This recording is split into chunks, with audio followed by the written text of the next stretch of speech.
Praise the Lord. ஜெபிக்கலாம் வாங்க என்ற குடும்ப ஜெபத்துக்குள்ளாக நாங்கள் உங்களை வரவேற்கிறோம். நான் ரெவரண்ட் சேரா ஏப்ரஹாம். இந்த நாளிலே ஒரு வித்தியாசமான டாபிக்கை நம்ம பார்க்க போகிறோம். ஒவ்வொரு நாளுமே ஒரு வித்தியாசமான டாபிக்கை நம்ம பார்த்து கொண்டு வருகிறோம். கண்டிப்பாக உங்களுக்கு அது பிரயோஜனமாக இருக்கும் என்று நாங்கள் விசுவாசிக்கிறோம்.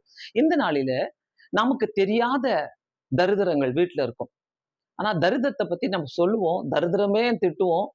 ஆனா அந்த தரித்திரம் எப்படிப்பட்ட தரித்திரம், யாருக்கு இருக்குது அந்த தரித்திரம், யார் மூலமா வந்திருக்குது என்று நம்ம அதை கண்டுபிடிக்கிறதே கிடையாது. என்னென்ன தரித்திரங்கள்லாம் இருக்கிறது? எல்லாம் நிறைய தரித்திரங்கள் வீட்டுக்குள்ள. பண பிரச்சனைகள் என்ற ஒரு தரித்திரங்கள், வியாதி என்ற தரித்திரங்கள், விக்கினங்கள், பயங்கரமான சோர்வுகள், பஞ்சங்கள், இப்படிப்பட்ட நிறைய தரித்திரங்களை நம்ம அனுபவிச்சுட்டு இருக்கிறோம். பிள்ளைகள் நல்லா இருக்க மாட்டாங்க. பிள்ளைகளுடைய வாழ்க்கையில வியாதி வந்துகிட்டே இருக்கும். வீட்டுக்குள்ள ஏதாவது ஒரு வியாதி இருந்துகிட்டே இருக்கும்.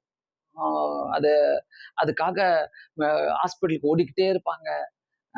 ஏதாவது மருந்து வாங்கிட்டே இருப்பாங்க. பண கஷ்டம், போய் கடனை வாங்குவாங்க, பஞ்சத்துல இருப்பாங்க. கடன் பிரச்சனை தீரவே தீராது.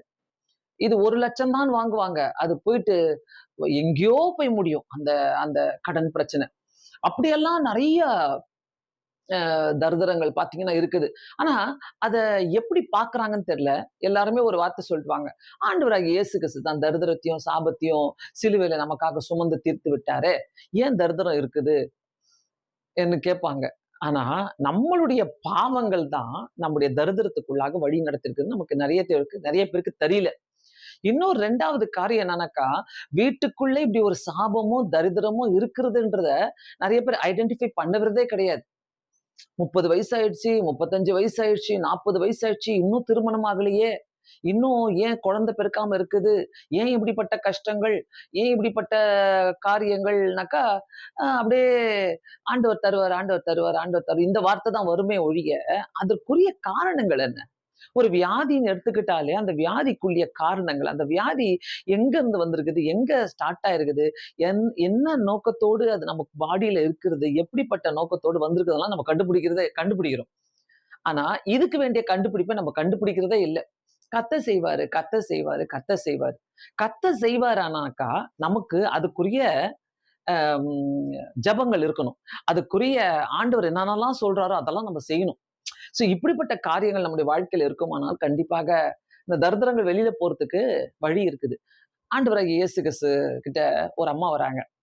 மத்தேயு 26வது அதிகாரம் 6வது வசனத்துல இருந்து, இயேசு பெத்தானியாவிலே குஷ்டரோகியா இருந்த சீமோன் வீட்டுக்கு இருக்கையிலே ஒரு ஸ்திரீ வெளியேற பெற்ற பரிமள தைலமுள்ள வெள்ளைக்கால் பரணியை கொண்டு வந்து அவள் போஜனத்தில் இருக்கும்போது இந்த தைலத்தை அவள் சிரசின் மேல் ஊற்றினாள்.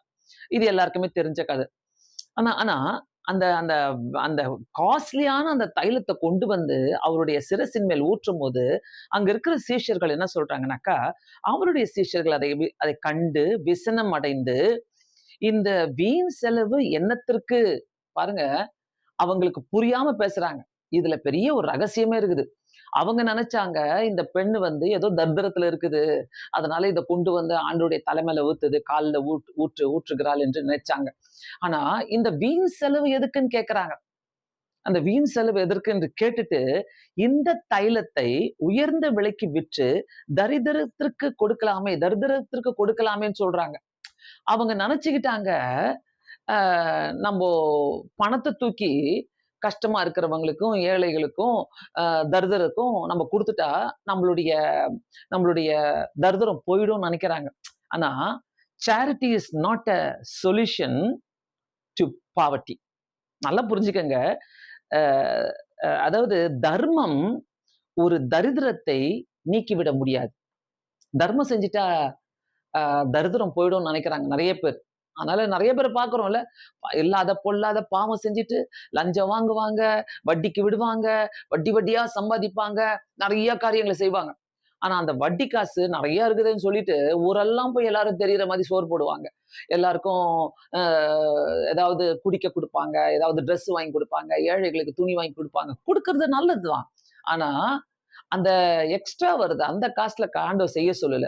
சோ இவங்க என்ன சொல்றாங்க, எதுக்கு இந்த காசை நீங்க செலவு பண்ணணும் ஆண்டவர் மேல ஊற்றுறதுக்கு, இத கொண்டு போய் தரிதருக்கு குடுத்தா, அது சரியாயிடும் ஒருவேளை அப்படின்னு நெனைக்கிறாங்க அவங்களுடைய மனசுல. சோ வீண் செலவுன்னு பார்க்குறாங்க.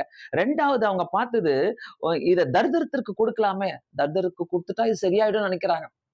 அப்படி இல்ல. அப்படி கிடையவே கிடையாது. ஆனா இயேசு நல்லா அறிஞ்சு கடைசியா என்ன சொல்றாரு அவரு, "இவள் இந்த தைலத்தை என் சரீரத்தின் மேல் ஊற்றினது எனக்கு அடக்கம் பண்ணுவதற்கு எத்தனமான செய்கையாக இருக்கிறது. இந்த சுவிசேஷம் உலகமெங்கும் அ பிரசங்கிக்கப்படும்" என்று சொல்லி அத அத என்ன பண்றாரு, அந்த அந்த தைலத்த அவ ஏன் அத ஊத்துனா, அவ மேல ஊத்துனான்னு சொல்லி, அவர் மரித்து உயிர்த்தெழப் போகிறாரு. அந்த விடுதலை நமக்கு வேணும். அந்த விடுதலை மூலமா தான் நம்முடைய தரித்திரம் ஒழியும்ன்றது சீஷருங்க புரிஞ்சுக்கல. அவர் அழகா சொல்றாரு. அந்த அந்த சாப்டர நீங்க வாசித்து பார்த்தீங்கன்னாக்கா, ரொம்ப தெளிவா சொல்றாரு. தரித்திரம் வந்து அந்த அந்த அந்த சிம்பாலிக்கா காட்டுறா அத கொண்டு வந்து அவ மேல ஊற்றி ஒரு வெற்றியின் அடையாளத்த காட்டுறா. நான் மரிக்கப் போறேன். அதுக்காக தான் இத அடையாளமா செய்றா. நான் உயிர்த்தெழப் போகிறேன். அந்த உயிர்த்தெழுதலின் விடுதலை மட்டுமே நம்மளுடைய தரித்திரத்த நீக்க முடியும். வீட்டுக்குள்ள பல தரித்திரங்கள் இருக்குது. நம்ம ஐடென்டிஃபை பண்ணணும். நெறைய பேருடைய கைகளில தரித்திரம். வாங்குற காசு நிக்காது. செய்யற வேலை நிக்காது. பைபிள்ல என்ன சொல்லுது? நீ கையிட்டு செய்யும் எல்லா வேலையும் கர்த்தர் ஆசீர்வதிப்பார். அ வேலை நிக்காது. ஒரே வீட்டுக்குள்ள எரிச்சலின் ஆவி. தரித்திரம். அது ஒரு தரித்திரம். வீட்டுக்குள்ள பார்த்தீங்கன்னா, ஒரே கோவத்தின் ஆவி. ஒரு நாள் நல்லா இருப்பாங்க. 2 நாள் நல்லா இருப்பாங்க. 3வது நாள் பார்த்தா திருப்பி அதே சண்டை வந்துகிட்டே இருக்கும். திருப்பி, திருப்பி, திருப்பி, திருப்பி அந்த சண்டை வந்துகிட்டே இருக்கும். அப்புறம் நோய்கள். தாத்தாக்கு இருந்தது, பாட்டிக்கு இருந்தது, அம்மாக்கு இருந்தது, இப்ப பிள்ளைக்கு வந்திருக்கும். அந்த மாரி நோய்கள். வீட்டுக்குள்ள சிலர் என்ன பண்ணுவாங்க, வீட்டுக்குள்ள ஜெபம் வச்சு பார்ப்பாங்க. பாஸ்டர கூப்பிட்டு ஜெபம் வச்சிடலாம். தரித்திரம்லாம் ஓடிடும்.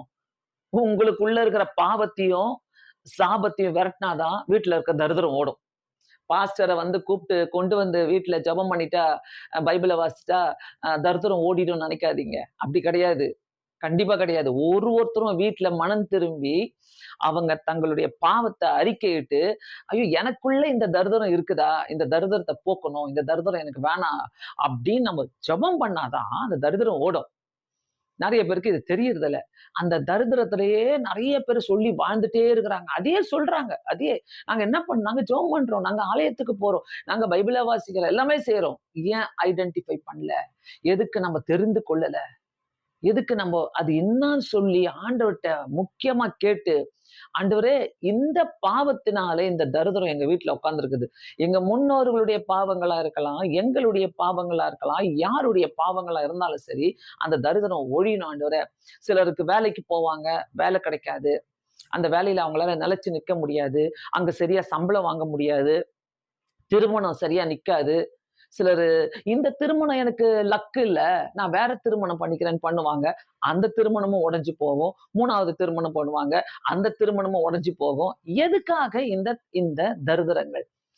ஆண்டவர் நம்மளுடைய வாழ்க்கையில இருக்கிறார்னாக்கா, இப்படிப்பட்ட தரித்திரங்களுக்கு கண்டிப்பா இடம் இருக்காது. அவர கண்டிப்பா ஆண்டவரோடு கூட நம்ம நேரங்கள செலவிட்டு நாம் பேசும்போது, வேதத்த வாசிக்கும்போது, சத்தியத்தை சத்தியமாக தெரிந்து கொள்ளும்போது, தரித்திரங்கள் ஓடுறதுக்கு கண்டிப்பா வழிகள் இருக்கிறது. தயவு செய்து மறந்துறாதீங்க.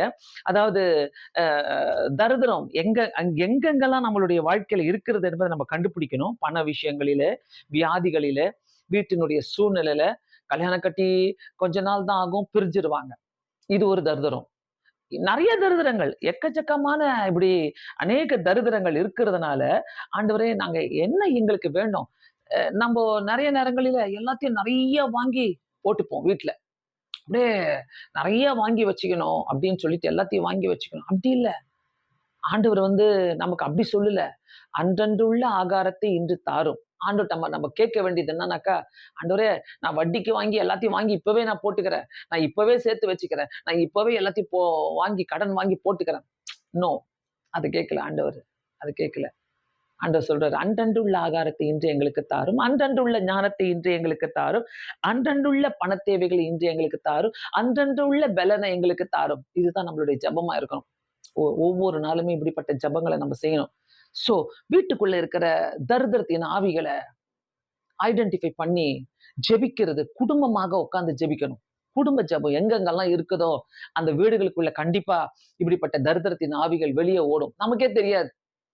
அப்பா மேல தரித்திரத்தின் ஆவி இருக்குதுன்னா, அம்மா மேல ஒரு தரித்திரத்தின் ஆவி இருக்குன்னா, அது பிள்ளைகள் மேல இருக்கும். நான் நல்லா தானே ஜெபம் பண்றேன். நான் நல்லா தானே படிக்கிறேன். எங்கிருந்தோ வந்துக்குது ரூட்ல. எந்த ரூட்ல இருந்து அது வந்திருக்குது அந்த தரித்திரம். சோ, தர்மம் செய்கிறதுனால நம்ம தரித்திரம் ஒழிந்து போவதே கிடையாது. நம்ம எல்லாருக்கும் தூக்கி குடுத்துட்டு, இது அவங்க நல்லா இருக்கட்டும், இவங்க நல்லா இருக்கட்டும், நம்ம நல்லா இருப்போம் அப்பதான் அப்படின்னு சொல்லி தர்மம் செய்யாதீங்க. ஆண்டவர் நம்மள கண்டிப்பா உதவி செய்ய சொல்லியிருக்கிறாரு. ஆனா தரித்திரம் ஒழியணும்னு கிடையாது. சோ, எப்படி அந்த தரித்திரங்கள்லாம் போகும்? ஆண்டவராகிய இயேசு கிறிஸ்து கண்டிப்பா சிலுவையில நமக்காக ஏறி எல்லா சாபத்துக்காகவும், தரித்திரத்துக்காகவும் நமக்கு வெற்றி சிறந்து கொடுத்தார். அந்த தேவன் நம்ம கூட இருக்கிறார். அந்த தேவன் நம்ம கூட இருக்கும்போது, அவர் நம்மளுடைய வாழ்க்கையில இருக்கிறாருனாக்கா, எந்த தரித்திரமும் வராது. சில காச வச்சுட்டே இருப்பாங்க. எங்க போதுன்னே தெரியாது. எப்படி போதுன்னே தெரியாது. எங்க செலவழிக்கிறாங்கன்னே தெரியாது. எப்படி என்ன நடக்குதுன்னே தெரியாது வீட்டுக்குள்ள. வீட்டுக்குள்ள எப்பவுமே ஒரு கசப்பு. வீட்டுக்குள்ள எப்பவுமே ஒரு வேண்டாத காரியங்கள். வீட்டுக்குள்ள எப்ப பாரு எதனா ஒண்ணு நடந்துட்டே இருக்கும். புள்ளைய நல்லா தானே வளர்த்தேன் நானு. அவன் ஆண்டவர விட்டு போயிட்டானே. தரித்திரங்கள். இப்படிப்பட்ட தரித்திரங்களை ஐடென்டிஃபை பண்ணனா உபவாசம் இருக்கணும். ஜெபிக்கணும். ஜெபித்து நம்ம நிற்கும்போது வீட்ல இருக்கிற தரித்திரத்தை நம்ம ஒழிக்க முடியும். வாழ்க்கையில இருக்கிற தரித்திரங்கள் போகும். எல்லாமே லேட் ஆகுதா? அதுவும் ஒரு தரித்திரம். ஆண்டவருடைய டைம் இருக்குதுதான். ஆனா ஏன் எதுக்கு எனக்கு மட்டும் இல்லையே? எனக்கு மட்டும் கிடைக்க மாட்டுதே. எனக்கு மட்டும் நடக்க மாட்டுதே. எனக்கு மட்டும் எப்ப பாரு இப்படி நடக்குதே. எனக்கு மட்டும் இந்த குறைவுகள் நடந்து கொண்டே இருக்கிறதே. ஐடென்டிஃபை பண்ணுங்க. கண்டுபிடிங்க. அந்த தரித்திரம் உங்கள விட்டு போகும். கண்டிப்பா இது யாருக்கோ ஆண்டவர் இத பேசிக் கொண்டிருக்கிறாரு. இத நீங்க செய்யும்போது கண்டிப்பா ஒரு விடுதலை உண்டாகும். கண்களை மூடி நம்ம ஜெபிக்கலாம். பரலோக பிதாவே, உம்மை ஸ்தோத்திரிக்கிறேன் ஆண்டவரே. உம்மை துதிக்கிறேன் ஐயா. அநேகருடைய வாழ்க்கையில பலவிதமான தரித்திரங்கள். இயேசு சுவாமி, பண பண விஷயத்திலே தரித்திரம் ஆண்டவரே. வீடு கட்டுனா தரித்திரம். அந்த வீடு சரியா முடிக்கல. பிசினஸ்ல தரித்திரம் ஆண்டவரே. வேலையில தரித்திரம். ஆண்டவரே இயேசப்பா, ஆண்டவரே அவங்க அத கண்டுபிடிக்கட்டும் ஆண்டவரே. அத ஒரு சோர்வா எடுக்காதபடி கடன் கடன் பிரச்சனை ஒரு தரித்திரம் ஆண்டவரே. இதெல்லாம் அவங்க கண்டுபிடிக்கட்டும் ஏசப்பா. ஆண்டவரே கண்டுபிடிச்சு அதுல இருந்து வெளிய வரட்டும் ஆண்டவரே. ஆண்டவரே இயேசு சுவாமி, தர்மம் செய்து நாங்க தரித்திரத்தை ஜெயிக்க முடியாது. இயேசு கிறிஸ்து எங்க வாழ்க்கையில இருந்தா தான் அந்த தரித்திரத்தை நாங்க ஜெயிக்க முடியும். ஆண்டவரே நீர் ஆசீர்வாதத்தின் தேவன் ஆண்டவரே. நீர் ஆசீர்வாதத்தை கொடுக்கிறவர் ஐயா. அந்த ஆசீர்வாதங்களை நாங்க அனுபவிக்க எங்களுக்கு உதவி செய்யுங்க. யாரெல்லாம் இதை கேட்கிறார்களோ ஒரு விடுதலை தாங்க. வியாதியில இருந்து விடுதலை, பண கஷ்டத்துல இருந்து விடுதலை, இன்னும் மற்ற எந்தெந்த தரித்திரங்கள் யார் யாருடைய வாழ்க்கையில இன்னும் கிடைக்காமல் நடந்து கொண்டிருக்கிறதோ எல்லாவற்றையும் முறியடிங்க இயேசுவின் நாமத்தினால. உம்மை நம்புகிற ஒருத்தருக்கும் ஆண்டவரே இந்த தரித்திரங்கள் கடந்து போய் ஆசீர்வாதங்கள் வரட்டும் ஆண்டவரே. அத அதை யோசிக்க ஞானத்தை தாங்க. அதை ஏற்றுக்கொள்ளக்கூடிய ஞானத்தை தாங்க. வழி நடத்துங்க. இயேசுவின் நாமத்தினாலே வேண்டிக் கொள்கிறேன் பிதாவே. ஆமென். God bless you all. Thank you so much. கண்டிப்பாக இந்த சேனலை மற்றவங்களுக்கு நீங்க அனுப்பி வைங்க. சப்ஸ்கிரைப் பண்ணி வைங்க. இது கண்டிப்பா உங்களுக்கு பிரயோஜனமாக இருக்கும் என்று விசுவாசிக்கிறோம். Thank you so much.